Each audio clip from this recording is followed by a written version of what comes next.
তারা তোমাকে যুদ্ধলব্ধ সম্পদ সম্পর্কে জিজ্ঞাসা করে। বলো, এই সম্পদ আল্লাহ ও রাসূলের কাছে। অতএব তোমরা আল্লাহকে ভয় করো এবং নিজেদের মধ্যে সম্পর্ক ঠিক রাখো।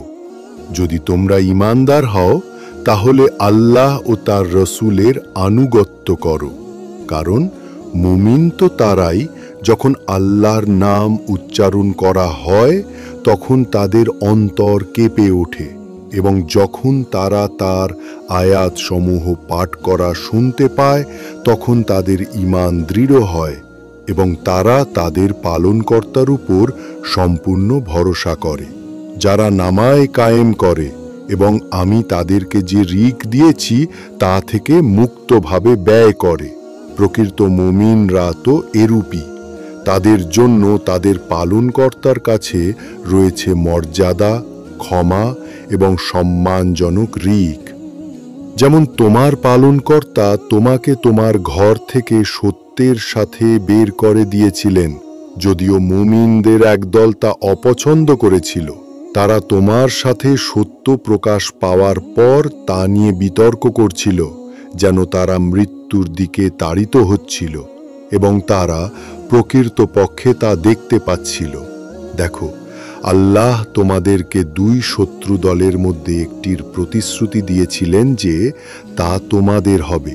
তোমরা চেয়েছিলে যে নিরস্ত্র দলটি তোমাদের হবে, কিন্তু আল্লাহ তার বাণী অনুসারে সত্যকে সত্য প্রমাণ করতে এবং কাফেরদের মূল কেটে ফেলতে চেয়েছিলেন, যাতে তিনি সত্যকে ন্যায্য প্রমাণ করতে পারেন এবং মিথ্যাকে মিথ্যা প্রমাণ করতে পারেন, যদিও অপরাধীদের কাছে তা অপছন্দনীয়। স্মরণ করো, তোমরা তোমাদের প্রতিপালকের সাহায্য প্রার্থনা করেছিলে আর তিনি তোমাদের সাহায্যে সাড়া দিয়েছিলেন। আমি তোমাদের সাহায্য করব সারিবদ্ধভাবে হাজার হাজার ফেরেশতা দ্বারা।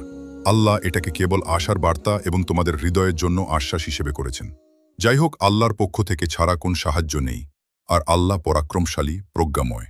মনে রেখো, তিনি তোমাদের এক ধরনের তন্দ্রাচ্ছন্নতা দিয়ে ঢেকে দিয়েছিলেন, যেন তোমাদের তার পক্ষ থেকে প্রশান্তি দান করেন, এবং তিনি তোমাদের উপর আকাশ থেকে বৃষ্টি বর্ষণ করেছিলেন, যাতে তোমরা পবিত্র হও।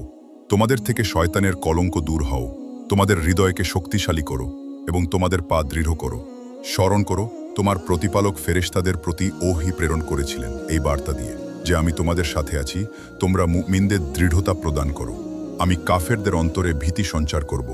তোমরা তাদের ঘাড়ের উপর আঘাত করো এবং তাদের সমস্ত আঙ্গুলের ডগা কেটে দাও। স্মরণ করো, তোমার প্রতিপালক ফেরেশতাদের প্রতি ওহী প্রেরণ করেছিলেন এই বার্তা দিয়ে যে আমি তোমাদের সাথে আছি, তোমরা মুমিনদের দৃঢ়তা প্রদান করো। আমি কাফেরদের অন্তরে ভীতি সঞ্চার করব। তোমরা তাদের ঘাড়ের উপর আঘাত করো এবং তাদের সমস্ত আঙ্গুলের ডগা কেটে দাও। এটা এজন্য যে তারা আল্লাহ ও তার রাসূলের বিরুদ্ধে বিবাদ করেছে। যে কেউ আল্লাহ ও তার রাসূলের বিরুদ্ধে বিবাদ করে, আল্লাহ শাস্তি দানে কঠোর।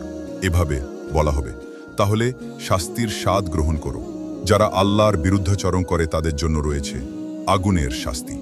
হে ঈমানদারগণ, যখন তোমরা কাফেরদের সাথে শত্রুতার মুখোমুখি হও তখন তাদের দিকে পিঠ ফিরাও না। যে কেউ সেদিন তাদের থেকে পৃষ্ঠ প্রদর্শন করবে, যুদ্ধের কৌশল ব্যতীত অথবা নিজের সৈন্যদলের দিকে পশ্চাদপসরণ করার জন্য নয়।